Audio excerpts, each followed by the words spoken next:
this thing actually? Oh man, this kind of works like Facebook. I can do that. All right. Yeah. Hmm. It's the first time I ever did live, so I guess this is just gonna be a whole learning thing right here. Let your boy get close and we can dabble at close quarters. So, um, the very first video of Jesus, let me turn this thing down.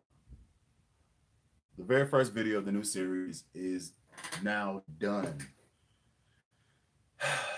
And there was no real like structure to how I was gonna do it. So I was just pretty much shooting everything by the seat of my pants. So if that comes out in the video, yeah.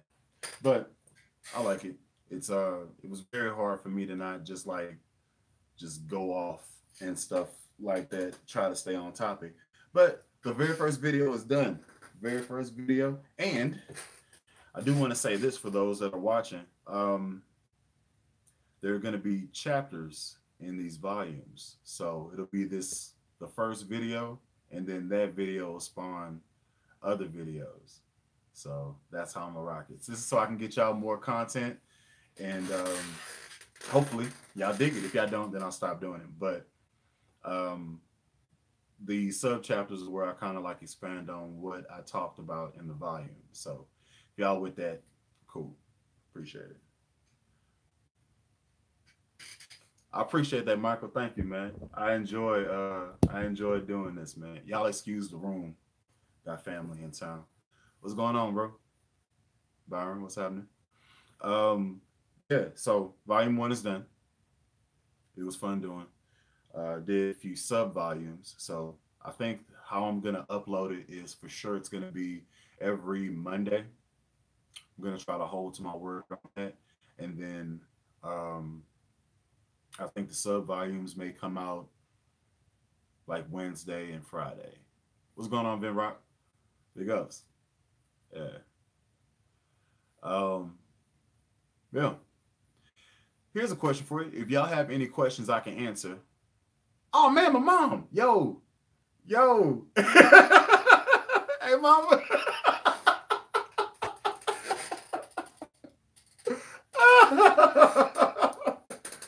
My number one subscriber.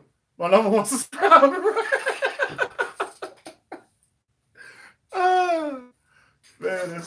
that's funny.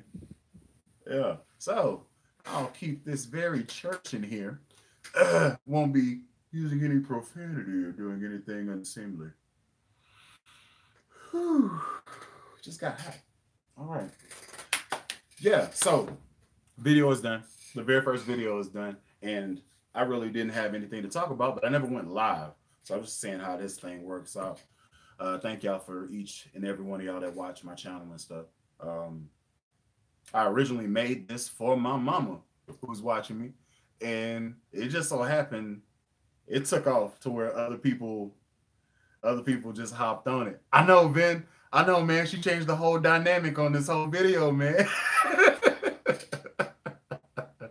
Happy New Year, mama. She changed the whole dynamic. Mama, go away. Don't you got church or something?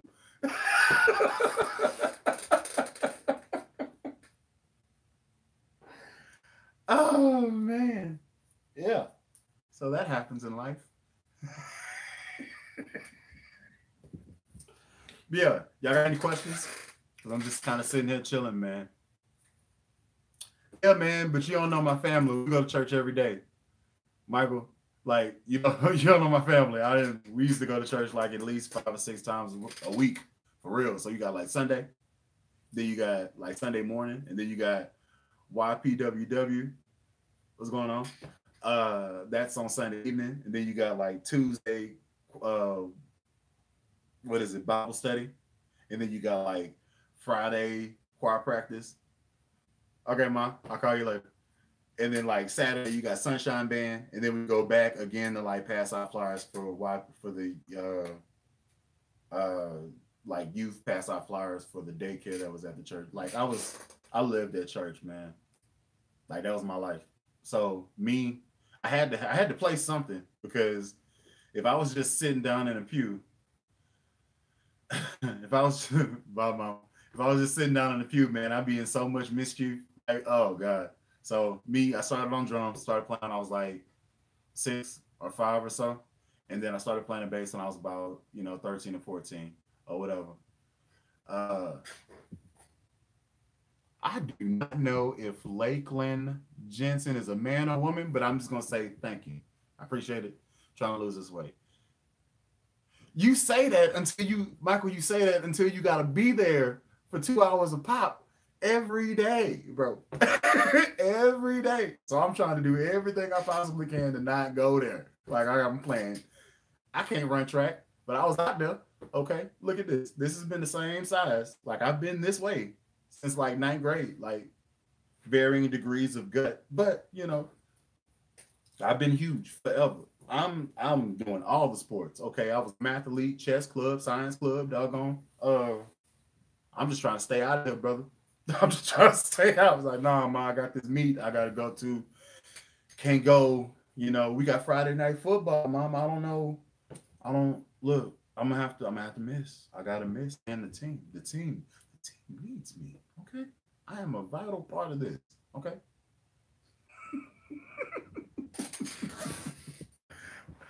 Ah, I was in YPW, Sunshine Band. Oh God, bro.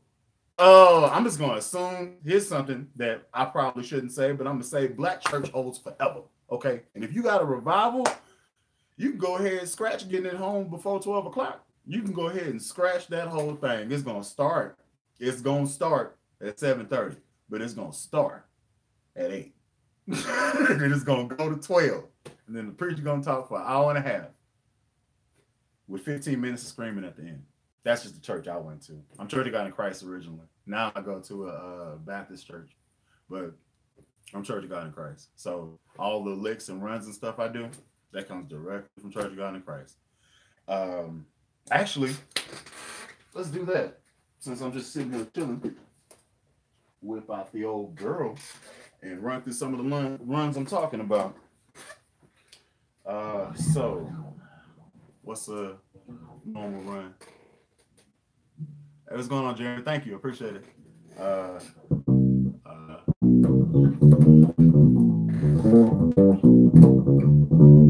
That's the church run.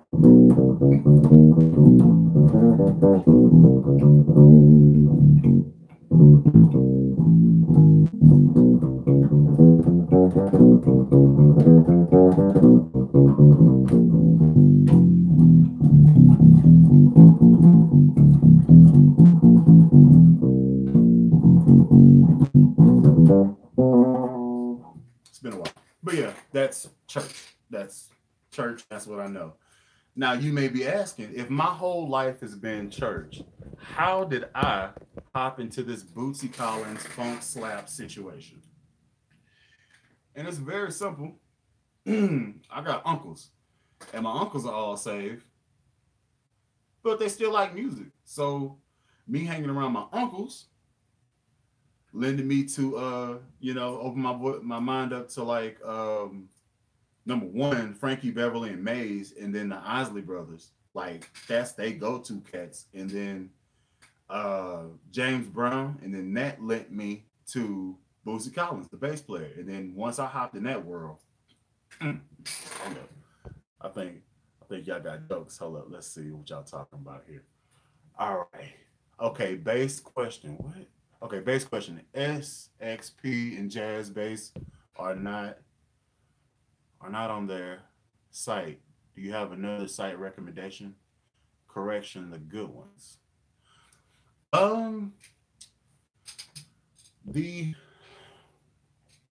They have them on rondomusic.com.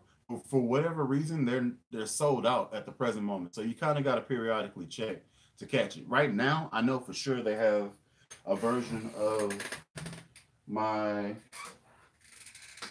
Where you at? I know for sure they have a version of this one on the site right now. This is I think it's the Ursa 3. It's an ash and maple model. or whatever. So they have this on the site. They just don't have this. So I think it's a natural color. So it looks like this pretty much. But they do have at least, I know for sure, one on the site and stuff. So yeah, I know for sure they have that. I seen it this morning. Let's see. What was we talking about here? Okay. Let's see. Forget about getting out anytime soon when you were at church. My church is the same way. I started playing drums. I didn't start playing bass until I was grown. Hey man, we all get into it at different times. I can understand that. Okay, can't wait. Happy Founders Week. Appreciate that. Okay, I'll check. Yeah, go ahead. They also have 5-string versions of it. I think there's a 5-string version of it there. But I'm looking at checking out that Bryce Freakout bass. Like it's a 5-string with a deep cutout. Like they got it in green or whatever. But I'm looking at that Burl Brown. That thing's nice. So I'm pretty much chilled out on buying basses at the time. I actually don't have enough freaking slots up there for, like, I got a whole panel and I need more slots so I can put up the basses that I got chilling and stuff. So I got to get that first so I can go ahead and fill out this whole wall of bass as such. Let's see. Got my first bass today. Congratulations and welcome. We've been waiting for you. And what was that model? I think it's an SX Ursa 3. I think so. Let's see. Good stuff, Warren. Who's Warren? Warren. Is that Warren? Warren. Okay, for sure. Yeah, man. Yeah. Welcome. Yeah. So, what y'all want to know, man? I'm open. And I ain't got nothing to do, babies out here, wives out of here. I'm chilling. So, whatever y'all want to talk about, let's get it. This is the first time I ever did this. And it's weird. I guess this is more direct than talking to a camera. But it's still weird because people are actually watching this. I think there's 20 people here now. Got my first bass today as well. Heck yeah. I'm a southpaw with a right-handed axe. Okay. Mono Neon. That's a cat that does that. He plays a right-handed bass like inverted. You can do that. I would think if you did that, if you played it that way, I'd wonder where your arm would go in relation to the knobs. That would be my concern. However, and then if you set it on your leg, the heel of the bass, is like here. And I feel like that's kind of makes it almost like Thunderbird-like, kind of, you know, whatever. So yeah, so I'd be interested. I never really paid attention to Mono Neon playing to see where his arms and hands are, but that's a very interesting concept. My question to you is, would you invert the strings? Because you have to flip the nut around. So how would you handle that? Would you play it inverted, or would you flip the strings so the top string is E, closest to your head? That's my question to you. Let's see what we got here. And that's to Michael Moore. So if you're still watching, hit me back. Messing around with you, I bought 6.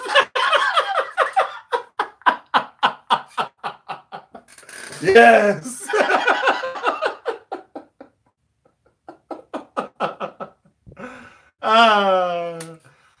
Have you taken lessons or mostly self-taught? Completely self-taught. No lessons other than me stealing licks from other bass players. Likely do the flip. Is that okay, heck. So this is me, right? E-A-D-G. Are you saying you would go, you take the bigger string, put it up here? So E-A-D-G? Or I'm asking if you're going to play E-A-D-G and just do it that way.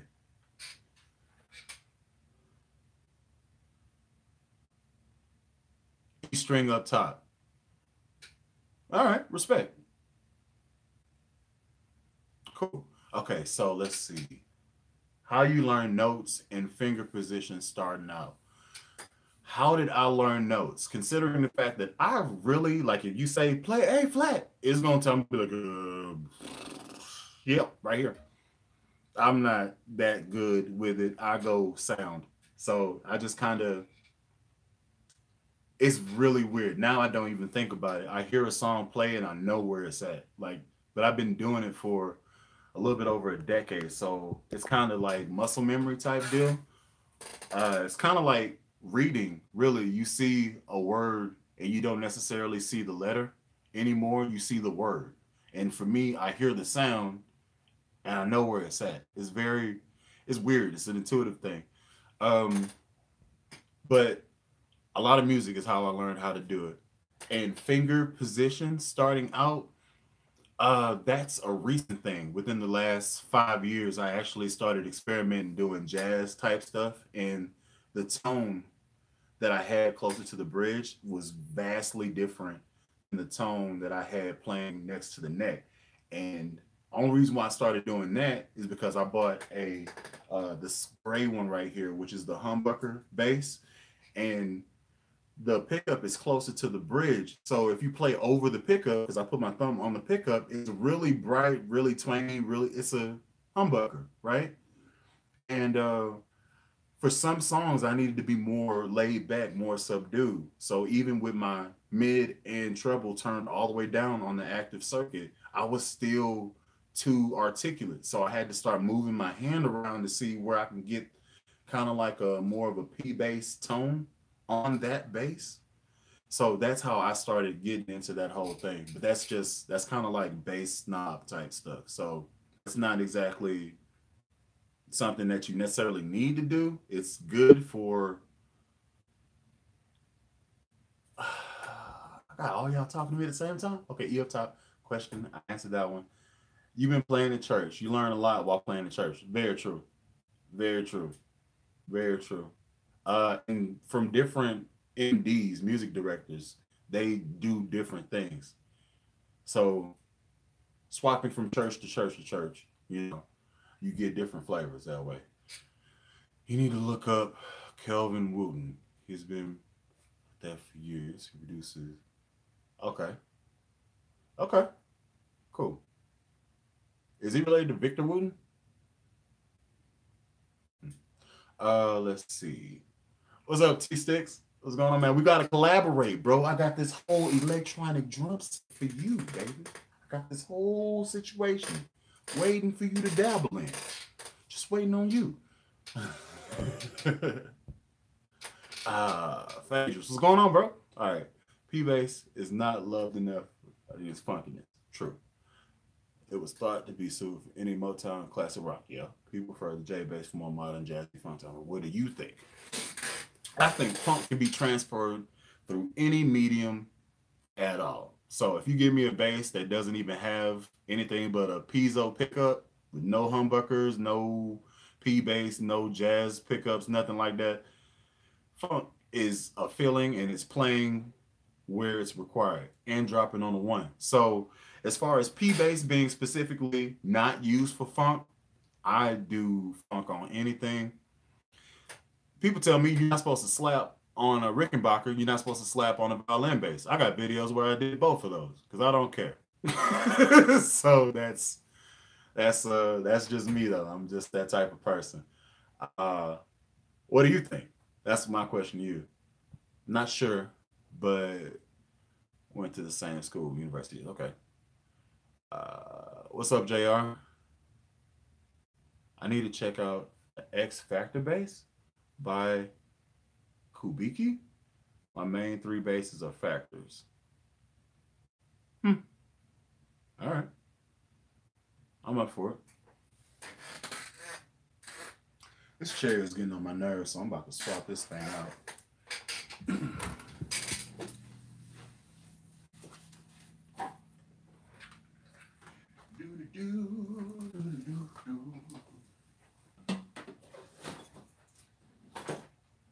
Yeah. Oh man, there go my pick. Oh, we out here, ain't we?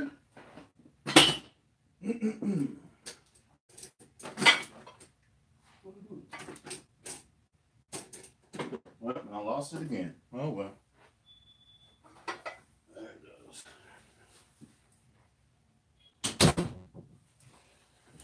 So, yep. For everybody joining, thank y'all so much. And for those that know me, I found my doggone pick. I have one. Only one. You go on the PlayStation. So, let's see. Hi, Daddy. Hey, Ellis, what's going on, man? I'm in my swimming pool. Oh, you went swimming? Yeah. Come here. Okay. Come here. Okay. Hey, Mom. Not to say, oh, it's Ellis Brown. So. No. Oh, no, he don't. If you take them. All right. Say hey, Monster. Hi, Master. You're not supposed to say hey, Monster. You're supposed to say hey. Hey. I'm on live on YouTube. That's a thing. Where you going? Coming. Where you going? Mommy. You want mommy? Okay. All right. Now let's see. Close the door. Close the door.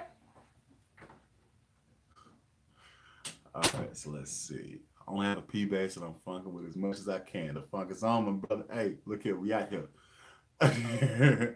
Hyrule. What's going on, man? Go mob when you cross. Love the videos. Keep them coming. Just picked up a M5.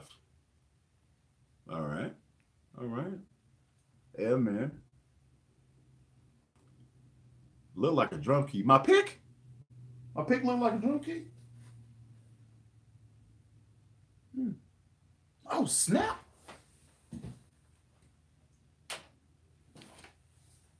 I lied. Your boy got 2 picks out here in this. Out here.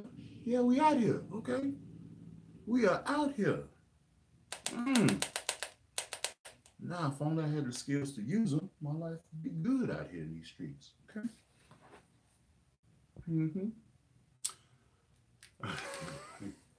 Jokes, right? Jokes.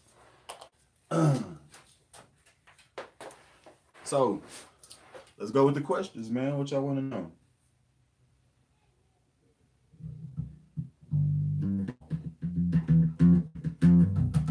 I can't do this jump.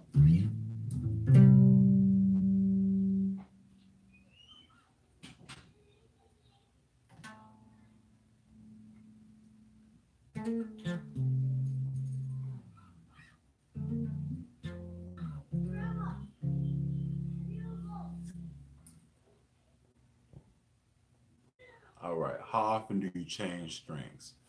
That is a very good question. Not nearly often enough.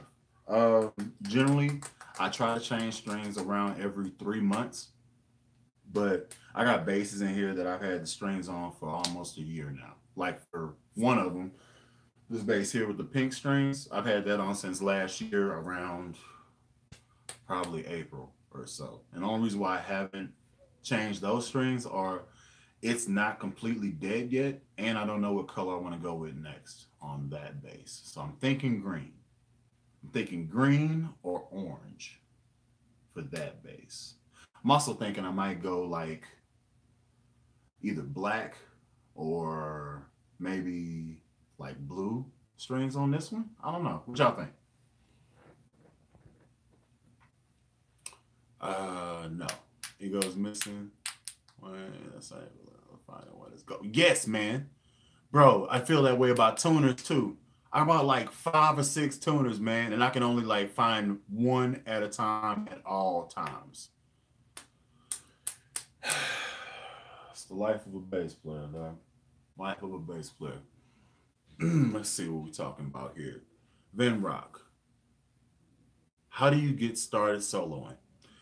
How I got into doing solos was the pentatonic scale. And whenever I did a lick or a fill or whatever, it was basically straight up the pentatonic scale. So if I could show you what I'm talking about. So like, I don't really have a bass line in my head. So let's go Anderson Pop, Come Down. You know, it goes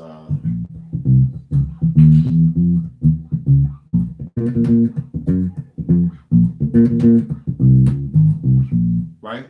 So in that, there's a space where it drops on the one, and you're just supposed to drop in back on it, right? So in the middle, to like transition to it, I'll do a pentatonic, like a that type of deal. So me using it, it sounds like this.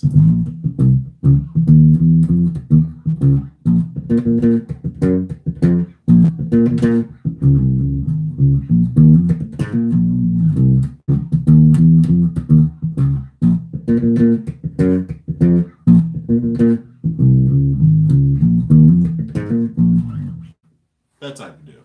So that's how I got into soloing. And so whenever I do my I guess you call it fast solos or me testing on a bass, usually I'll do. Let's start here.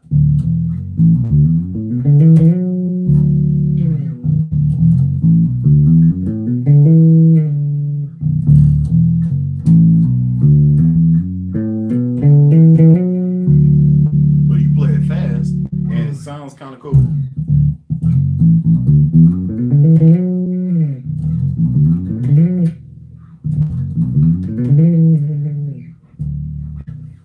So yeah. So let's see. CP Moore 69. Good stuff, Mob. Happy Founders Day to you. Wife bought me a Davis that I will be picking up and start back playing. Haven't played in 20 years. Welcome back. Any recommendations for strings for slap, funk, and generally twangy sound? Yes. Yes, I do. The strings I use are hold.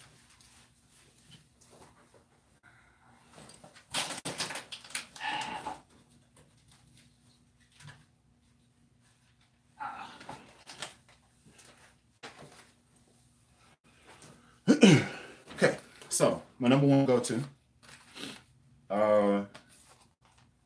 Super Bright.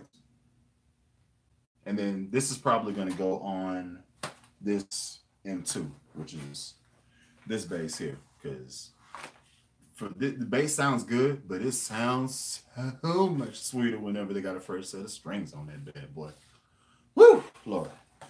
So there's that. These are medium gauge, I believe 45 to 125. Super Bright nickel wound. That's my preference on it. I have that one. I have Black Beauties, which I'm currently running on my 6-string bass, which is right there. That one right there. And I'm thinking about putting this one or putting a set of these on my Thunderbird bass, which is in that case right there. So I actually have 2 pairs of these. So I might put this one on. Oh man, I got Black Beauties on my Luna bass too. So I might end up putting it.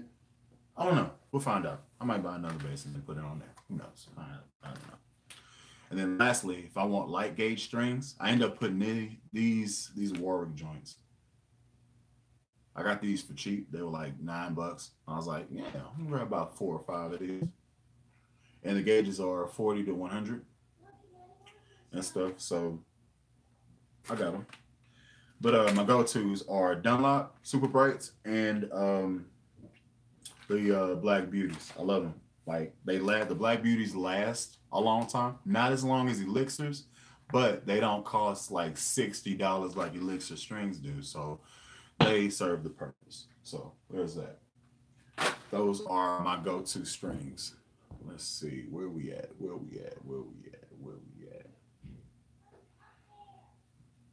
Slap, funk, and twangy sound. So yeah, that answers that question.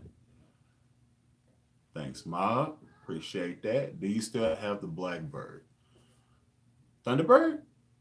Thunderbird, yeah. I use DRs exclusively. Cool, man. I actually was talking to a bass player, my homeboy. I'm not going to say his name. I'm just going to say KT, just in case he actually watches this video. 29 minutes of it.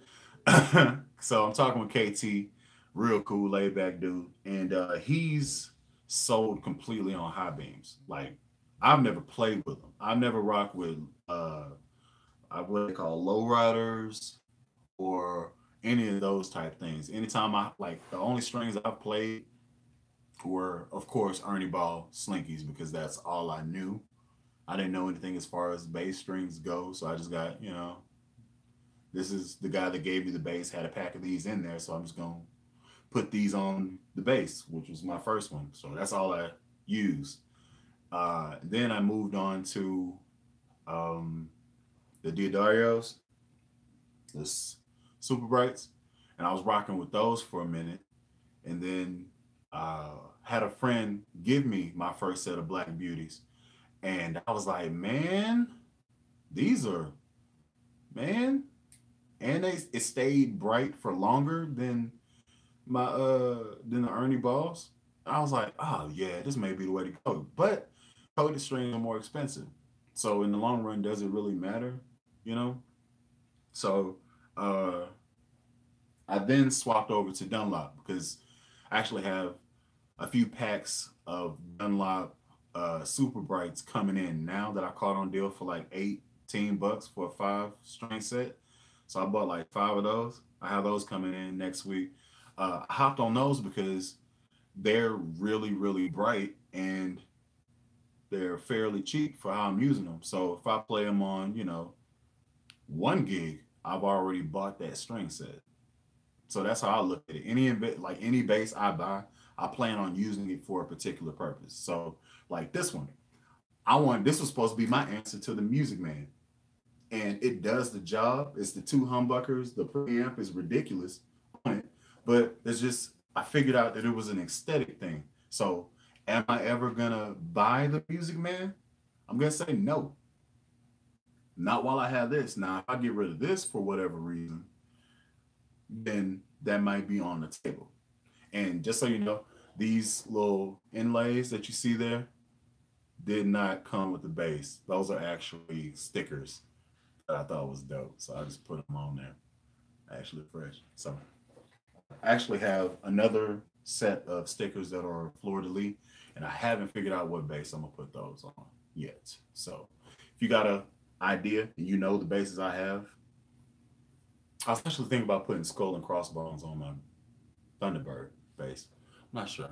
I don't know. All right, so where we at? Tommy, no, I have a Thunderbird bass by Epiphone. I thought about getting a Gibson, but they both this bass sounded better than the Gibson I played, so I just bought that one and saved like $1,600. So there was that. Absolutely love the high beams. I might have to try them, man. I might have to try them. I might have to go ahead and buy that. I might have to do that. Thanks, Alan. I'm using D'Addario Flex Steels. That's good. At the moment, thinking of trying Pro Steels, all 40 to 95 for extra. Okay. Well, here's the thing. Whenever you go in the lower gauge string, your slap, like your thumb presence in the mix kind of goes away.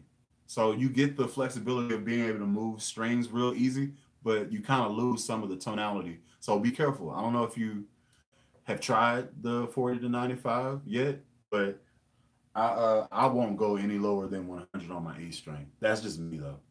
I know some people that want to go 105, 110 on their E string, and I'm like, that's too thick for me. Can't believe I actually said that. But yeah, I'll be getting a Marcus Miller P7. Good bass, good pocket bass. I tend to bounce back and forth between the M2 and my P7. That's right there. Depending on the gig, I'll go ahead and pull out the party bass, which is the vintage V7. But I pretty much, as far as playing at church for real, I bounce between this one and this one. Later, G, I'm gonna get back to my keys. Take it easy. For sure. Appreciate you watching, man. Take it easy. How many bands do you play in? Actually,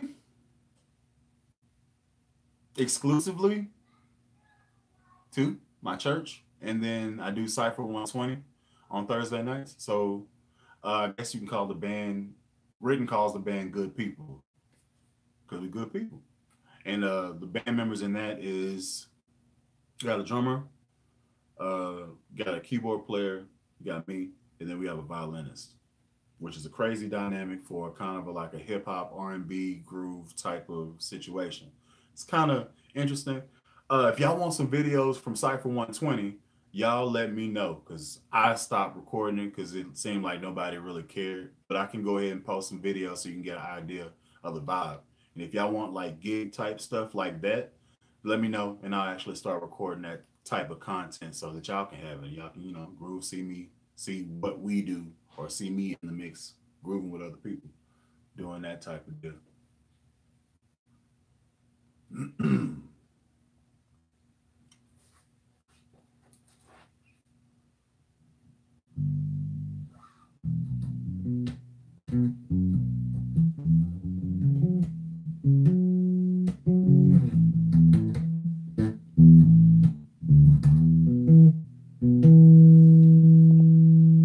You're right. I noticed some loss of volume and slapping. Yeah. Yeah. I thought it was my thumb. Nah, bro. It's not. It's not. It's, the thickness of the string, you don't have enough. Like I don't know, man. It's kind of like drinking a Diet Coke. You got the idea of what you really want, but it's not as filling. But for some applications, it works out real good. So for me, I actually have the lighter gauge string on my six string that I have tuned EADGB, no, EADGCF. So I have two higher strings on it. So I think the gauges are like, it's 100, let's see, 180, 60, 40. I think it goes to 28 and then goes to 18. That's on that bass right there, six string. And I only got that bass so I can do like solos and chords and basically piss off the guitar player. That's why that bass comes out. Or I just feel like soloing on a gig. Now I whip out that bass, then throw some effects on it from my bass cab, and then boom, here we are. It's out here doing the whole tweedly do. I'll take my extra shit. Hey man, yeah, we all have our things, man.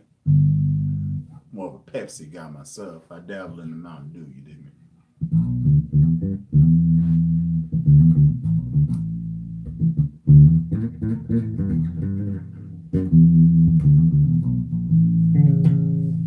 Do you watch over bass presenter to improve? Yes. Yes. Michael, who are you? Michael Lammy, same dude. Okay, dig it. So my bass playing improves literally studying two people in the UK, actually three in the UK area. One of them, like my number one dude, I'd love to meet this cat, Marlo DK. This is the nastiest old white dude ever. He rocked with TC Electronic. His bass collection is stupid. It is stupid. I'm talking, we talking truck payments, like I know for sure he has like at least $30,000 or $40,000 just in bass guitars. Not even talking about speakers and equipment and stuff. And he's nice with them all. He's so dope that he's sponsored by Sandberg Guitars. He has his own signature bass. Dude, that is the pinnacle of where I want to be. Get a bully bass and I'll just have like a bullhead right there. It would be this symbol, right? No, it'd be that. I'd put that and then put a star right in the middle. Bully signature bass. if y'all do this bass stuff, you try to put your boys in signature, let me know. Hell, because I'd love to have a bully bass. Let's see. Buenos dias. Greetings from Mexico. Dig it. What's up, Alan? I have a Sire M2 with the black finish and rosewood fingerboard. I was looking at getting that too. I just got a Sire V3 second gen. Ooh, both for 5 strings. They have great basses for the price. You ain't lying. So, I was actually stuck between because I love how this bad boy looks. The problem is it's so pretty. I don't want to take it out on gigs. So I was gonna get another M2, either the white one or the black one. I was leaning towards the white one because it's really different. But that black one, stealth mode with some black beauties on it, I think that bad boy would be hella sexy. So I might be rocking that way to get. But you get the white one, and then you throw like some colored strings on that bad boy. Oh man, you dabbling in uncharted territory. Like imagine the white M2, a white M2, and you got like white strings on it.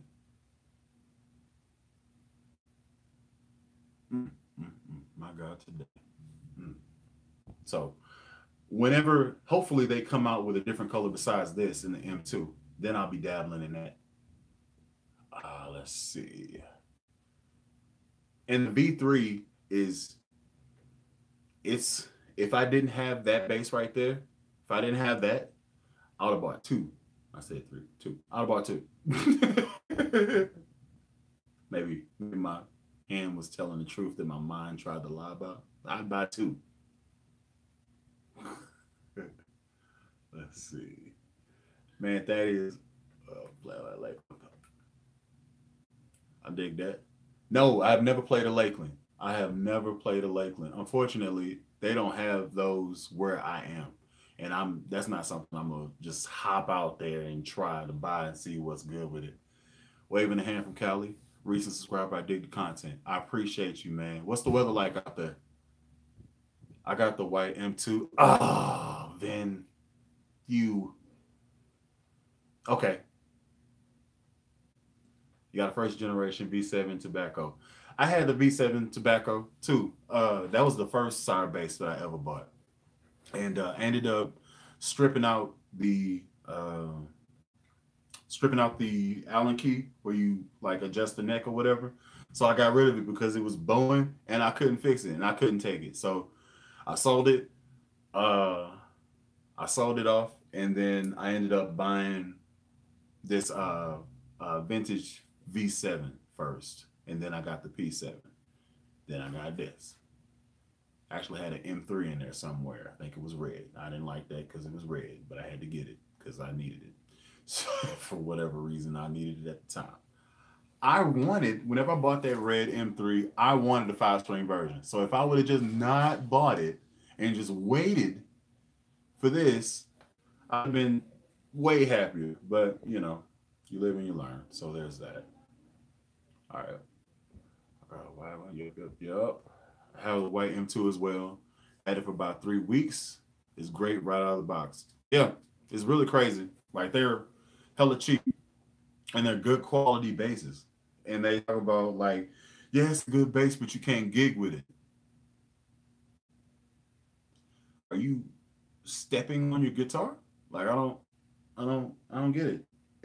I've never had any trouble with any of my basses, and these aren't the most expensive joints that I have. Like, if I could be completely transparent with you, so this is one of the more expensive joints I have, and this is I think it's $3.99 or so.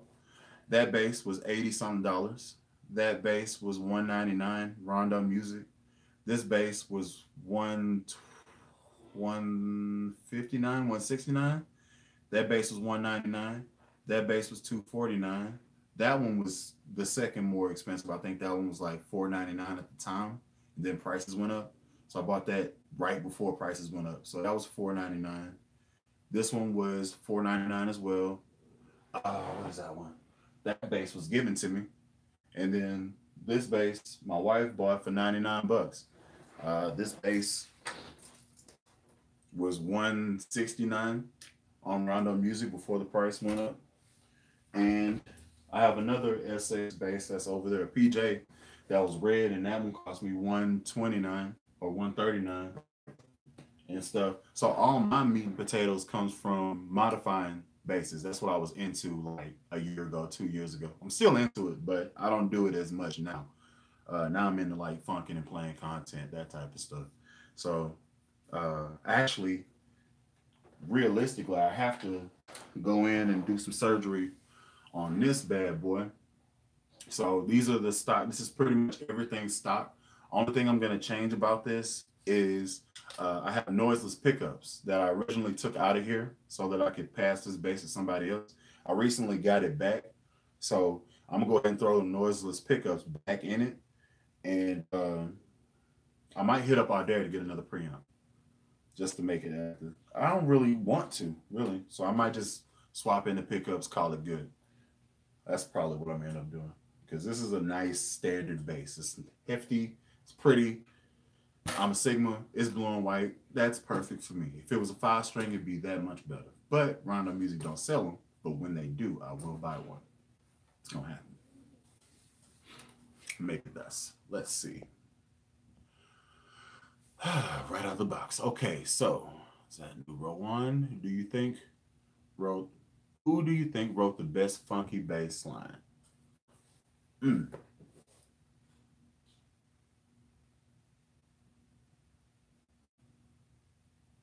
Mm. That's a good question.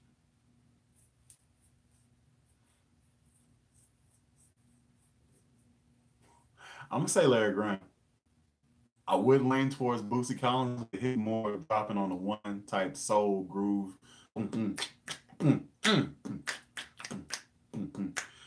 But like you hear it, sliding and fantasy, man. So I'm gonna say Larry Graham.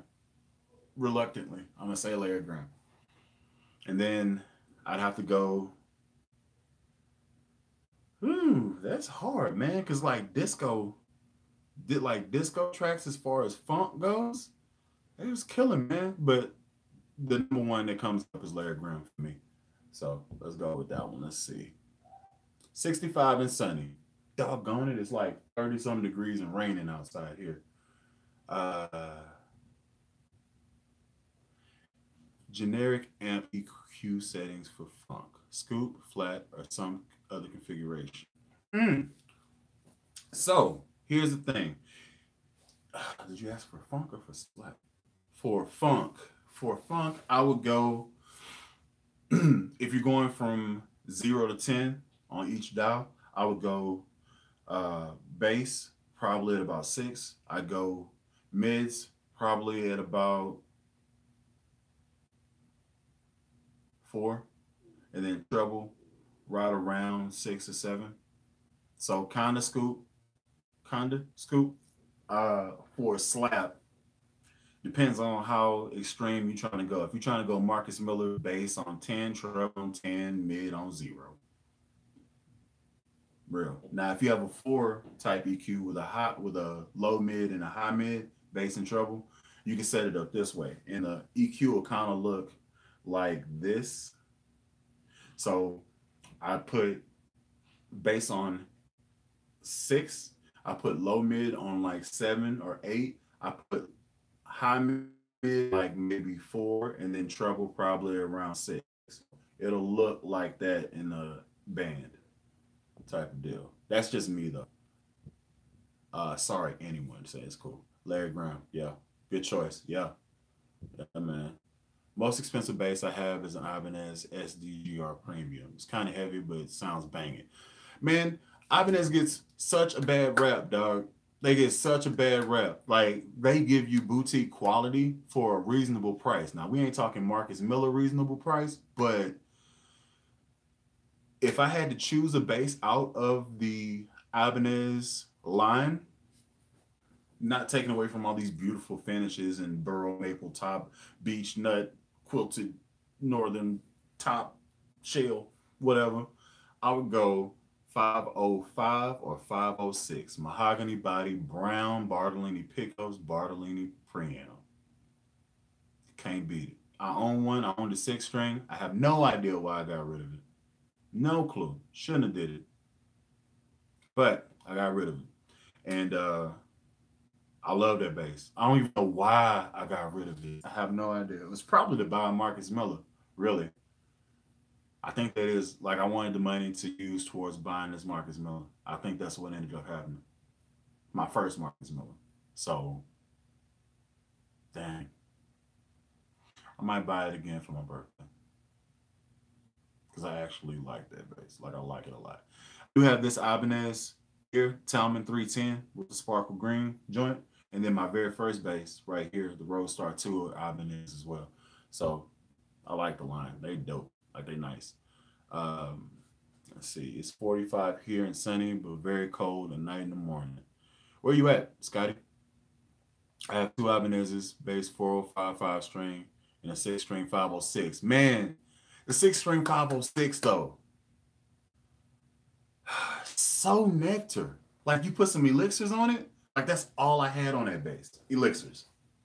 That's it. You couldn't beat it. Like it comes straight out the pack, and it's always buttery smooth. It's light. It's thin. It kind of neck dives every once in a while. But heck, I'm a sit down bass player anyway, so I'm up here just in the pocket making guitarists pissed because I'm doing chords. Whatever. So yeah. Let's see. Tennessee. Okay, you a few states over. I can dig that. I was gonna ask you thought about Ibanez BTBs. I love mine. I got the BTB 1905. It's a beast. I had a BTB. I did. I had a 5 string. And the problem I had with it was the jack. Like, for whatever reason, I think somebody kicked my bass over. Again, I was like a kid, and this is years ago. So the jack messed up, and trying to find a replacement jack and then somebody to put it in was a headache. So I just got rid of the bass, period. Man, I've had a lot of Ibanez basses. I had a Ibanez ATK 5 string, and that was kind of like a Music Man because it had the one humbucker there with the 3 switches and the volume, bass, mid, treble. That was a nice bass. It was a freaking brick though, but that was a nice bass. And I had that like 4 years ago, the same time I had my 506. And then I had the BTB way back. Way back. Man, I need to find that dude, see if I can buy that bass back. Hey, you. I know you ain't funking on this thing correctly. Slide your boy that bass one more again. Scotty Shepherd's 32 degrees where I'm at. Dang. Aguilar pickups and output controls and the Diodario round wound strings. Okay. Who are you talking about? Hold up. I missed something? Okay. Talking about your 506? I can dig that. So I left all mine completely stock and ran elixir strings, and that was everything I wanted. I was also playing out of a GK 212 sitting on top of 115 with a RB 1001 head. Had it by him. So that whole setup was sweet at that church. And it's still there. Like the 212s and the head is still there. Church wouldn't sell it to me. I wanted to take it. Hell, I probably wouldn't have this cabinet. I'd just be rocking GK right now, but they didn't want to let me buy it. So, you know, there we go. Hey guys, I have to go. This is great. I get my first bass I'll post. Dig it. Might try and building my own. I thought about that too. The pro video engineering me. I can dig that. God's blessings. Peace out, Mike. Oh, so for y'all that don't know about my IG or whatever, and you just trying to see my personality on a more regular basis, my IG is bully_the_kid as one word. So BULLY_THAKIDD. So if you're trying to, you know, and I got a whole bunch of stuff, everything from, I don't know, Sigma stuff to riding bikes to playing music to randomness. That's my randomness account. And my other IG account is Everyday Bully, and that's my weight loss type stuff. If y'all haven't seen from like beginning video to like right now, as of January the 2nd, I've dropped about 75 pounds. So I started out at like 380 something, 370 something. And now I weighed myself this morning. I'm like 302, 303. So it's been a thing. The goal is to get to 250. So hopefully I won't necessarily be big bully anymore. I'll just be regular bully. Hopefully. We'll see how that goes though. I'm using 410 Hydrite Heart Key 112. Should be high drive. High drive 410 and a Heart Key 112. Okay, what's your head unit? Or is that a combo? I'm talking Big Jackson.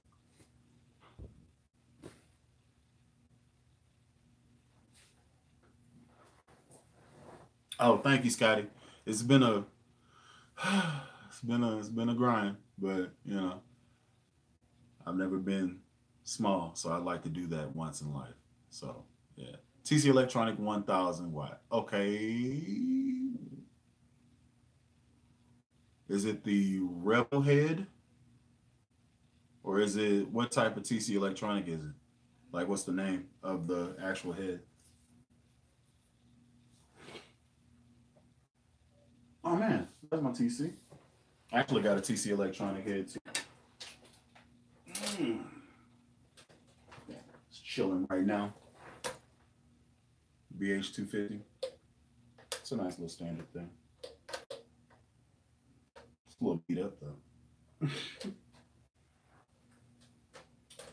And I'm running that as of now through my home base system.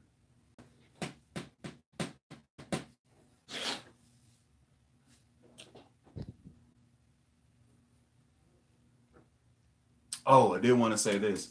Like I said, my end all beat all bass cabinet setup would be out of two different companies, really. BH800, that's a workhorse. That's a good amp. Like I have the 250 I just showed you. If I needed that bad boy, yeah, it's got, and then the functionality, man, with the tone prints, can't beat it. Man.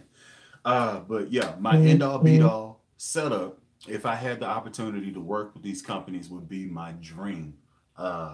Aguilar, I wouldn't even need much, man. I wouldn't ask for 410s. I just want two 12s, two SL12s, and a Tone Hammer 500. That's for them. Now for Gailey and Kruger, I run the Neo 412s set up as a box 412. We talking like church gig, whatever. So actually, if I could gig with the 212s and the Aguilar Tone Hammer head, and then at my church have the GK RB 1001, have that sitting on top of the 412s. I don't know, man. I wish I can catch the eye of bigger manufacturers. I wish I could, but you know, it'll come with time, maybe. It's not really my purpose of doing videos for YouTube. I actually like playing. I like helping y'all. And then I think I'm gonna start doing live videos every once in a while because I enjoy talking to y'all directly. And rather than having to read the comments, you know, after I make a video post or whatever.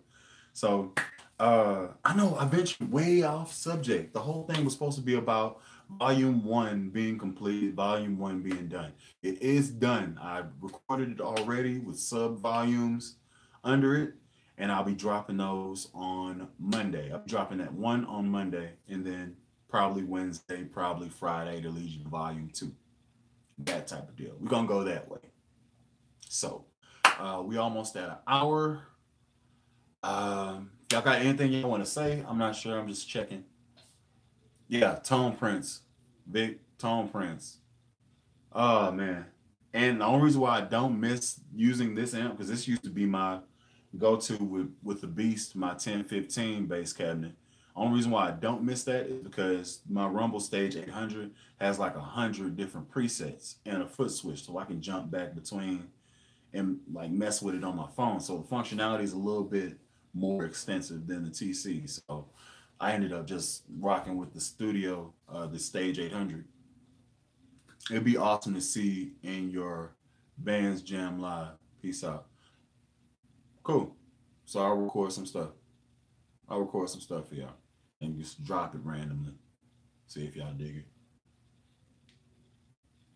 Yo, thank you so much for all you've done for us and all the help you've given us. Thank you. Appreciate it, man. It's my pleasure. I really do appreciate it. apartment, so a Fender room 40 is too loud. Too big. No, you could actually like kind of cheat the system by like putting it on top of something. If you live on the top floor, just like sit it on top of a very thick towel, or put two thick towels on top of it so it doesn't resonate through the floor. Also, you don't have to play it on 10 if you by yourself. Just put it on 2, baby. It's fine. Put it on 2. uh yeah, so I got this. I had this big 410 situation at the crib, but hell, I wasn't putting it past 1. You can still do everything you need to do listening to it right there. So you don't gotta blast it because you're in an apartment. Uh yeah, man, what the heck are you doing? You trying to get out? That's a good idea to paint some of my neighbor's wall move.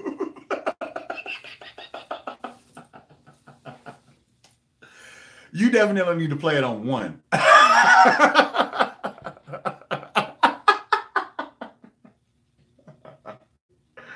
Oh man. Also, if you can put it away, like facing away from, or put it as far away from the neighbor's wall as you can, that'll also help as well. Yeah. Because I came from my very first videos like a year ago, year and a half ago. Those were all done in an apartment with very thin walls. Hell, I'm just glad the people that we did on the top floor. I was doing drum videos, and I got big feet, so I was coming with it on the foot pedal, and I'm glad they cool because like they walked, they was like, "Were y'all dancing upstairs last night?" I was like, yeah, you could say that. Salsa, it's my thing.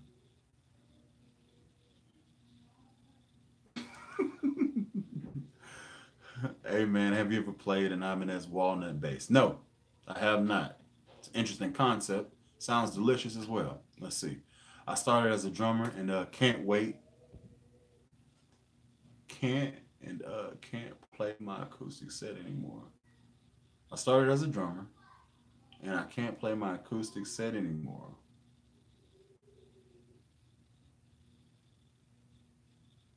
Oh, too loud. Which is why I got this one. Yeah. What about playing acoustic drums in an apartment? Are you on the top floor or the bottom? Here's the thing. Rolling sets, you can probably get one for like a very basic one. Very basic one, you get one for probably like $600. Maybe used probably like 400, but like the lowest model of the TD series, you can probably get for about $699. I would go to Z Sounds. Reason why is because you can put it on a payment plan and you can pay it off at your own pace as long as you pay over what's due coming up. So I bought this. This one costs like 1,700, all said and done with taxes and all that stuff. And I got it on 12 payments, and I'm just throwing $100 at it every other week. And I think the normal payment thing for it was like 170 something. So I'm gonna pay it off early because of that, right? So in April it should be paid off, and this will be mine completely. But yeah, you can get one for probably like $6.99 or so at zzounds.com, and they send it directly to you off top. Like as soon as you pay for it, they send it out shipping to you. So that's what I would suggest. If you can't, if you just got a drum, if you just gotta keep it so you can keep your chops or doing whatever, I'll go that route. Also, I check out Yamaha because I had a Yamaha before and it sounds pretty good. It just doesn't have all the functionality of this. And I feel like the cymbals or the trick the sounds are better on this Roland than they are on there, and there's more options here. So let's see. So yeah, that'll do it. Top floor, yes, you definitely need to get an electric set.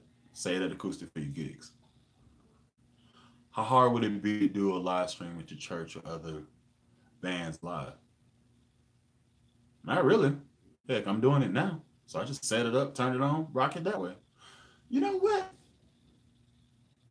Yeah. The heck am I doing? Ah, you a genius. Who are you? Wait, Jeremy. My man. I rock with you so hard right now. I don't even know you, but I like you as a person. I do. I do. Thank you. Speaking of great bass lines, have you ever heard Remember Me by the Trinicas? Don't know who the bass player is. Some session musician, I suppose. No, I haven't. Let's check him out. Oh, I'm on the phone. I can't do it right now. Can I do it?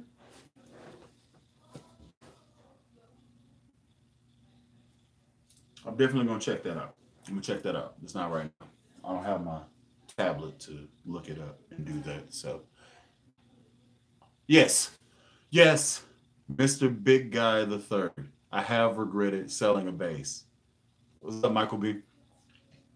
Uh, yes, yes. I said a little bit earlier. I regret selling my Ibanez 506. I regret selling that one. I regret selling my.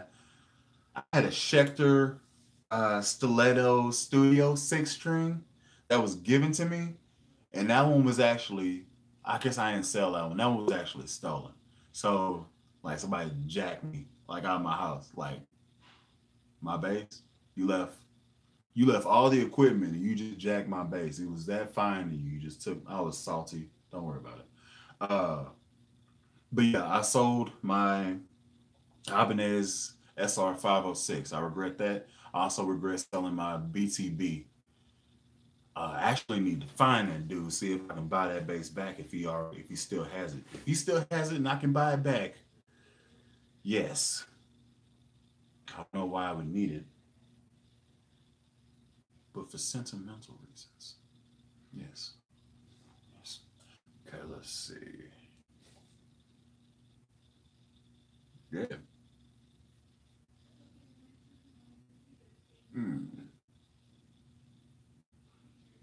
Thanks for your Rumble videos. Bought it, used it in a new band this week. Sounded great. Yeah.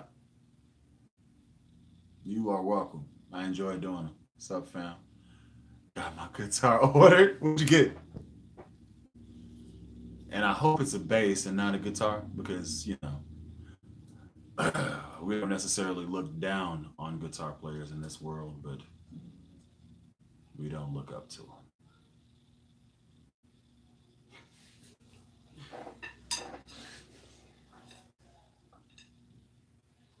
ESP LTD B50. That's a nice one.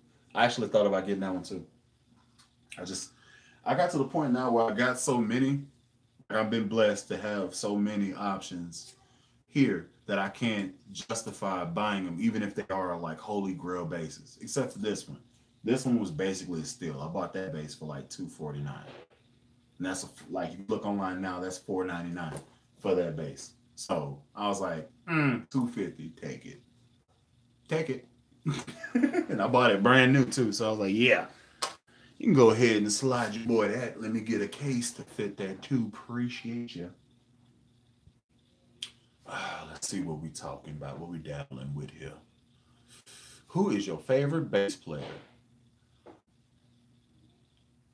Anybody answer that question? Who is Bully's favorite bass player? I'll come back to it if nobody answers it. Let's see. Have a 4P. If I need a 5, thinking of J bass. Thoughts? I would suggest you get a PJ bass. Ibanez makes one. Of course, Fender makes one, but those are expensive as heck. Sire makes one that I would definitely recommend if you're trying to, you know, hop into that world and don't want to lose your soul paying for a bass. I definitely hop on the PJ joint. What do you need a 5-string bass for? And what's so special about the J bass? I'm asking this question to Michael B. Can you do a lesson on finger coordination? That's actually coming up in the series. So yes.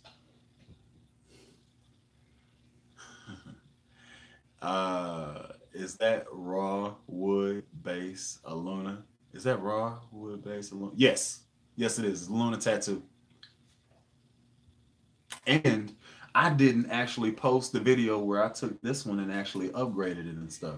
So that I gotta finish doing the editing for that one, or just record another video, just raw audio.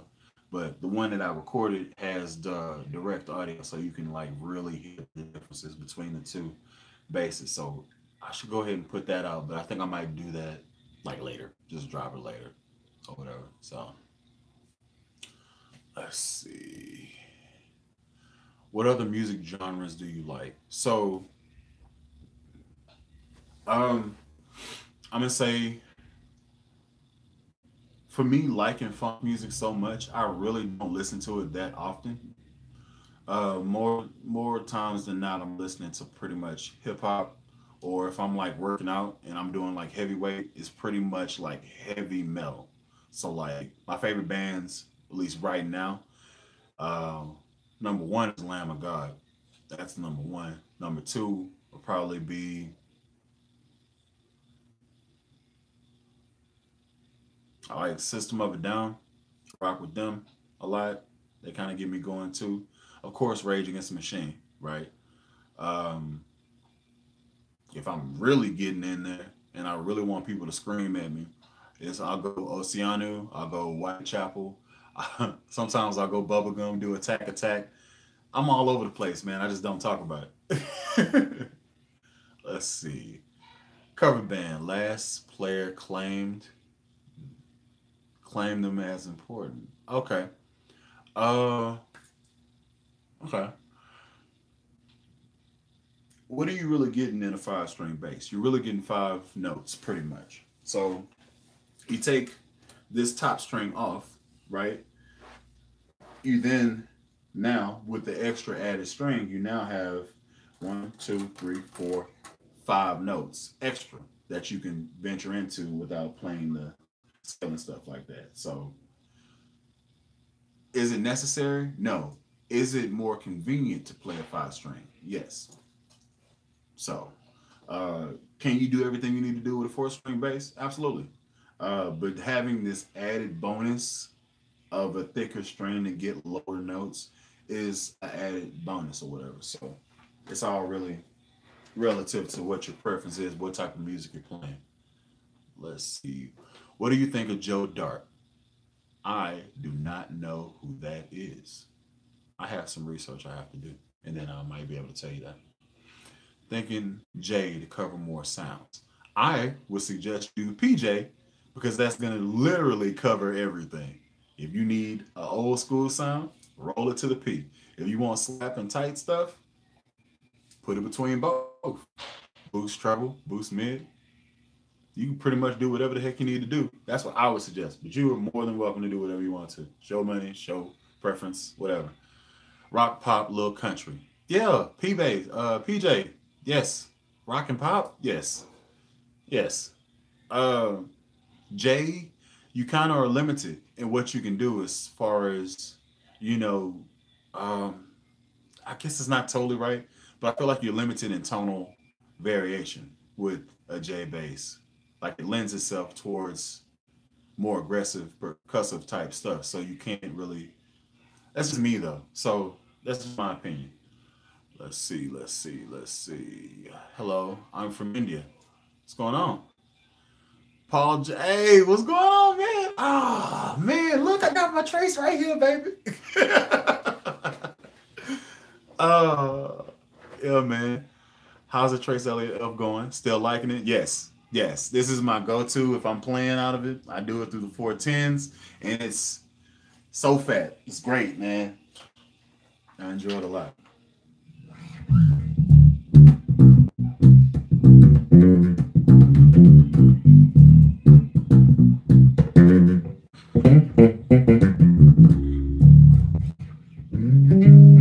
It's nice. Okay, let's see. I guess you got fans on here, Paul Jazz Bass. I bought a Sire M2 after watching your video, and I love it. Thank you. Yes, you are welcome. I love mine too. What's up? What's your favorite bass? Mm. Mm. So I'll answer this two ways. Favorite bass, as in my bass that I would be destroyed if something happened to. The first bass I ever owned, and that's right there, Ibanez Roadstar 4-string P bass. Now, the bass that I go to and play more often than not, it's a very close race between this P7 and this M2. It's a very close race. Like in most situations, I could rock either way. But for like church, that type of stuff, I'm gonna lean towards the P7. That's my answer. So I'll go P7 and then so I guess I like P basses. Hmm. Do you place your finger directly on the fret while playing the note? No, I play just behind the fret. So like if I'm playing this note here, I put my finger as close to that fret as possible. So playing directly on it, you could fudge. You hear it buzzing? So I play directly behind that note. Like if you play directly on the fret, you hear that? So I play right behind it for the note.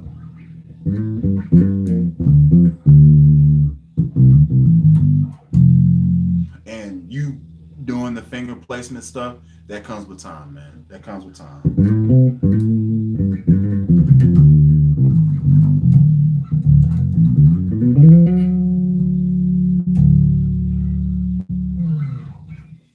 Yes, indeed. The heck is that? I don't know what's going on here.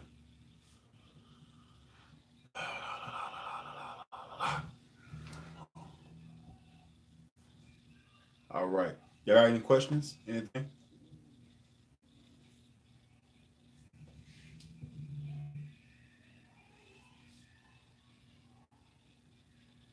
So my mother-in-law is here, and she immediately puts on Earth, Wind, and Fire. This family was made for me.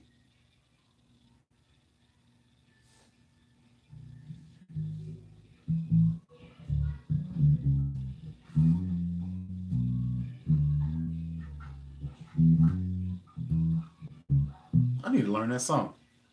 It's a good song. September is the song that's playing if y'all can't hear it.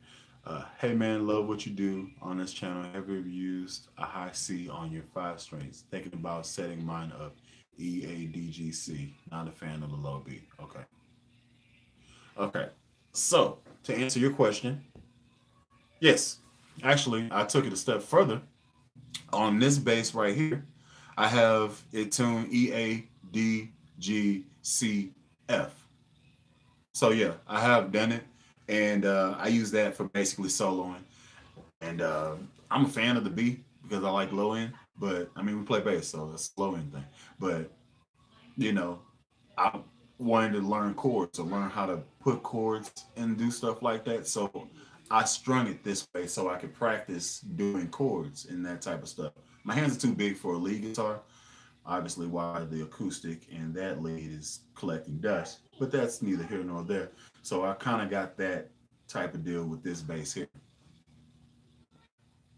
Is your posture important? Yes. If you play slumped over, not only will you get a hump back, uh, your lower back will start to hurt and you'll get crampy really fast, depending on how old you are. If you're young, then I guess it don't matter. But I would definitely try to sit with the bass as close to your body as you possibly can.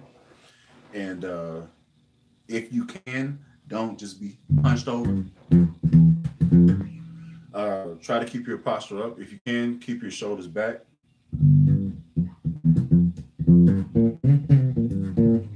So yeah.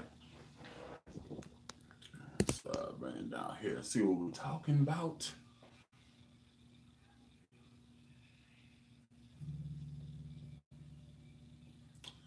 He just super charged you $2. I didn't know you could do that. Appreciate it. Blue Bars super chat. It's a tip jar for you. Oh, cool. Thank you. Thank you so much. I have no idea how I'm gonna get that money, but I appreciate the sentiment. You know what I'm saying?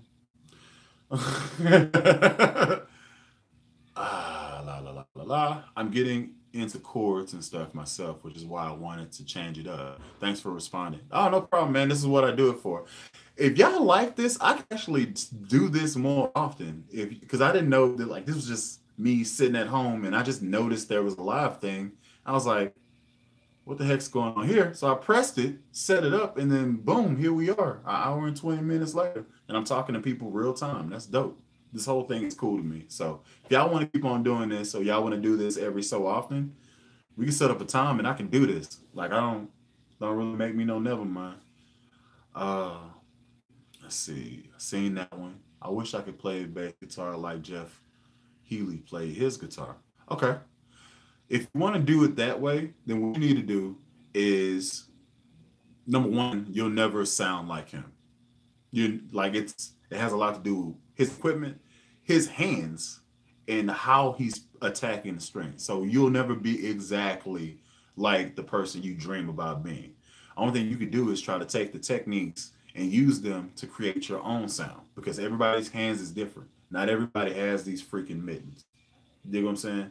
These are not the sensitive spider fingers of a lead guitar player. No, this is the fist of thunder here. This is there's many much like that's not normal. Look at the stretch. That's not normal, right? So I could want to play like Jock who's the guy? So the three UK cats I was talking about earlier. Marlo DK, Scott Devine, and Yannick Gwizdala. Yannick Gwizdala is a bebop cat, and that dude is so gross with chord progressions and playing like he's nasty. If y'all watching me and y'all dig what I do, you watch this dude, you probably won't come back to me. Like this dude's gross. He's sponsored by Aguilar. He plays a fedora or a federa, however you say it. The deep cut in. The dude's nasty, man. So y'all check him out. Check them three out. Scott Devine, Marlo DK, and Yannick Gwizdala.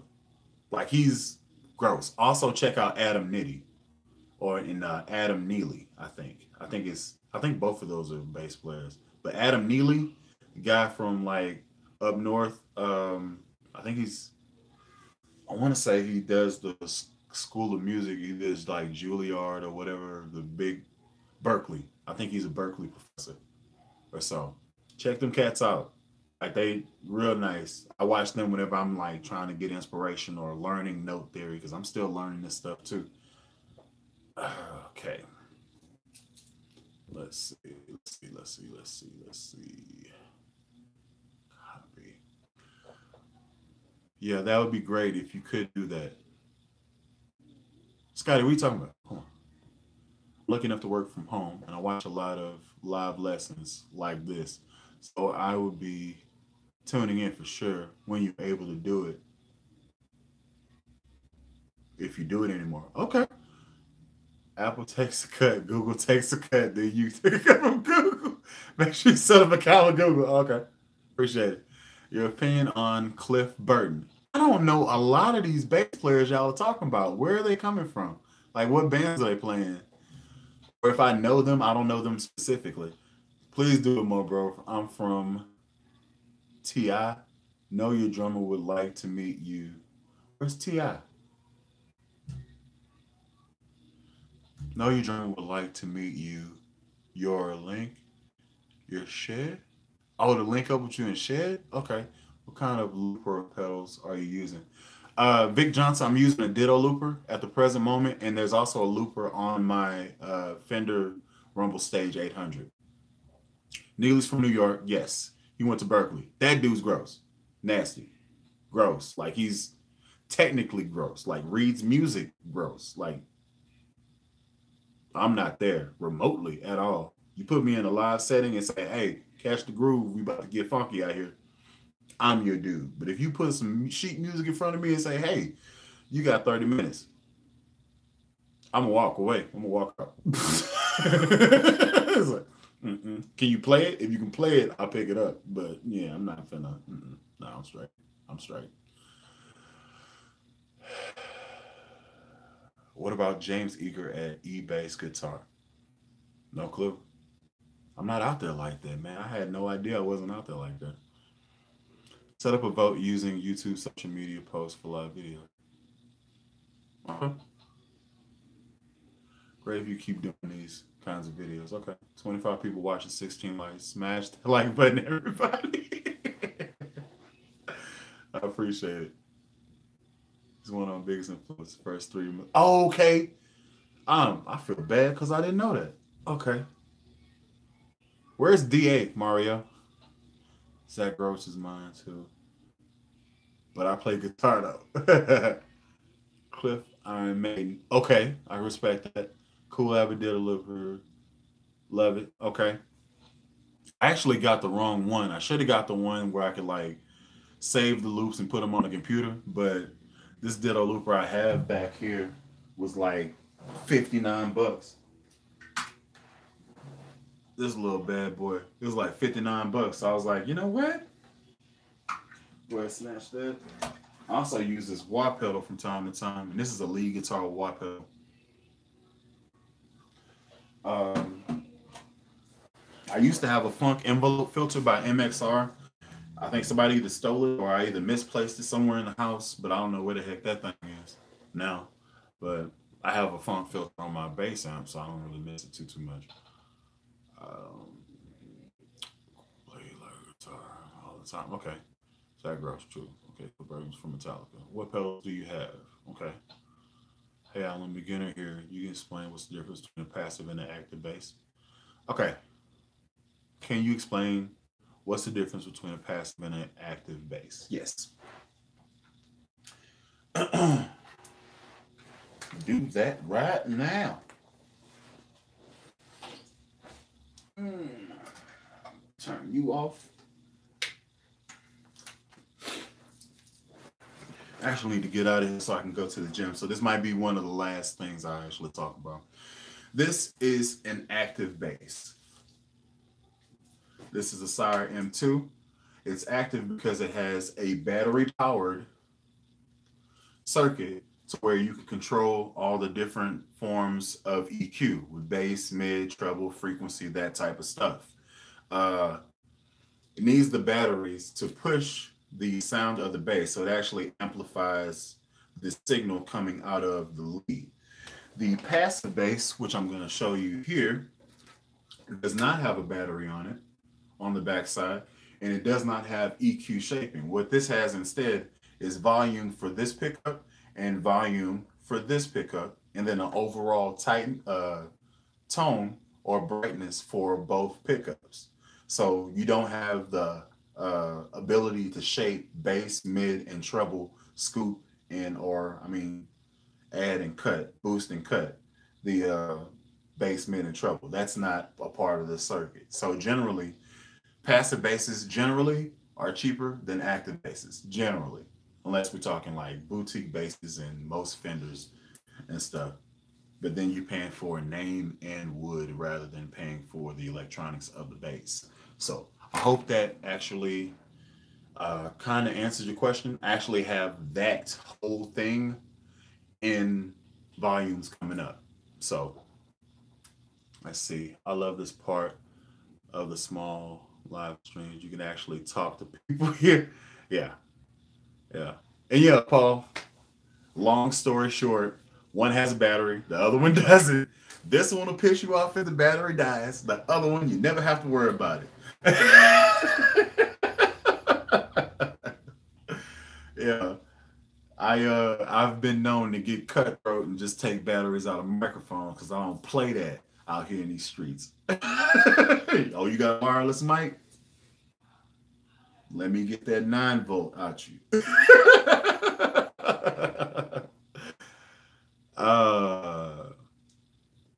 And that's not always true, Paul. That's not always true. There's no EQing on a passive bass.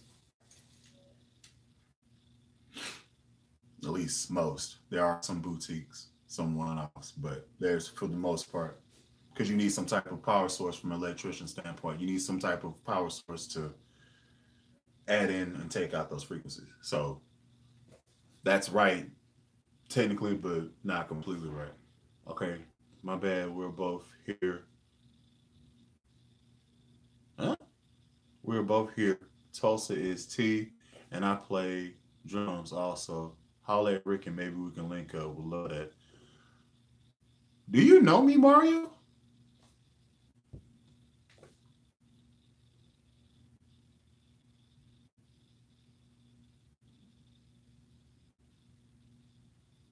Interesting. She said, holla at Ricky. I was like, Ricky the drummer in my church? Like, wait a minute, brother. Your circle is too close to me right now. I'm interested to hear what you about to say.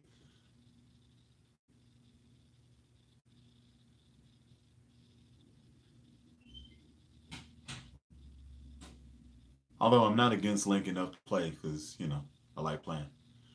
Cool. Peace, Mike. No, but I stumbled onto each other. All right, cool.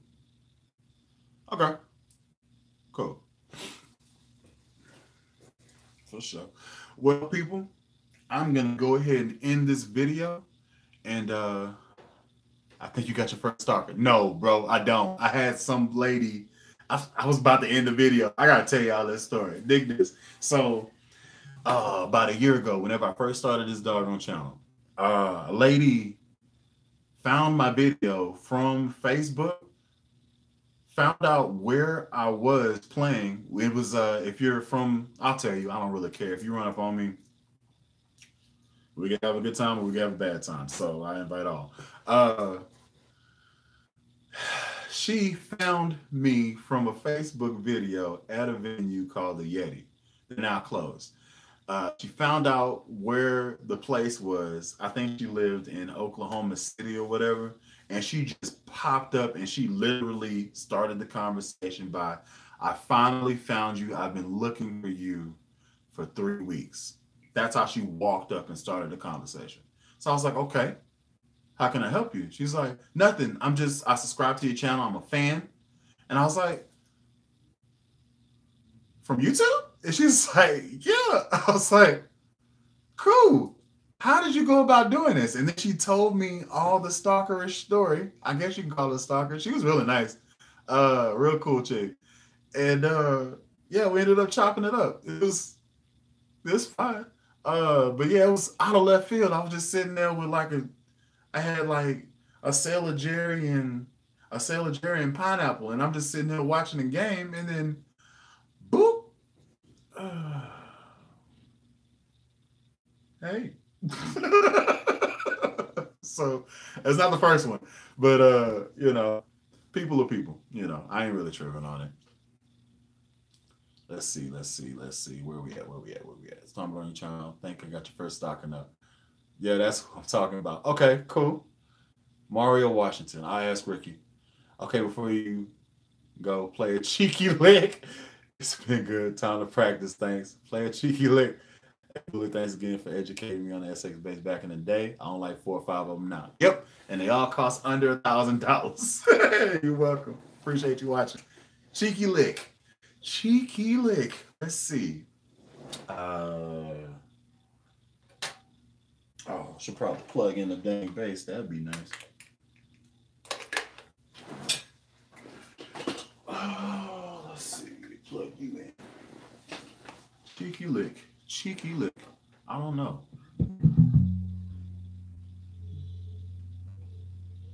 I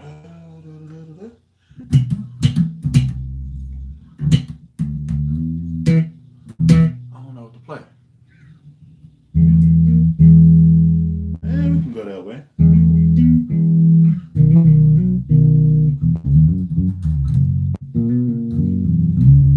Too much bass. So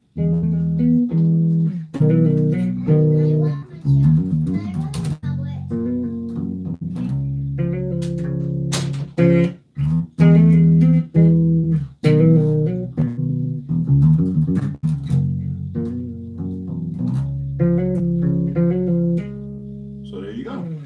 That song is Show Me by John Legend, and that part is played by an acoustic guitar. I only transposed it because I thought it was dope. So I was like, you know what? That would sound really good if I was to play it on a bass. And if you want to know what that looks like, I'll go ahead and try to show you that. Here's the finger position.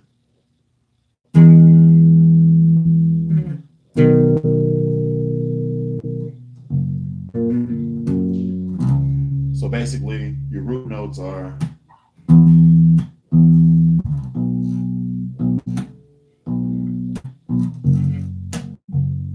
and you just doing the little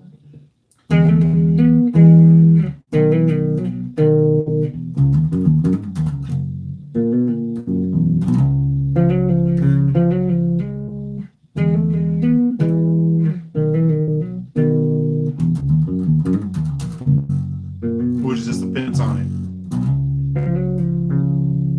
So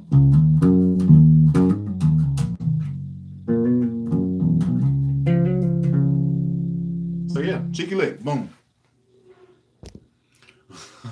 Let's see. Oh, cool. All right. We are at an hour and a half. This whole thing has been a blast. I probably will be doing this again. Like I can actually dig this, actually talking to people for real, for real. So yeah, till next time. This is Alan Brown, aka Bully the Kid. Y'all be easy. Peace. Now, here's the question. How does one go about ending said video? Nope. Share. Is it a microphone? Is it an X? Well, I'm gonna stay on here until I can figure out how to turn off. So how do you unlive? How do you go not live, brother? Somebody tell me how to do this shit. What does he say? Can't wait to see the new series Monday. Have a good weekend. Thank y'all. Yeah, video's done, so I'm literally holding it till January the 14th. And then, yeah, so there we go. Don't laugh at me, man. I'm out here struggling in these streets. I ain't technologically advanced. Hell, I can barely play bass. 24/7 live stream.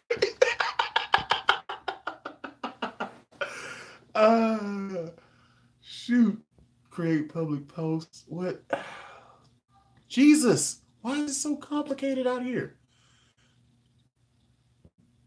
I'm going to say, I'm live, baby. Yeah.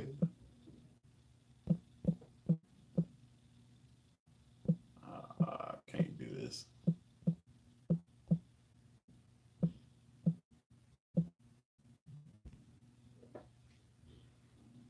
Oh, it's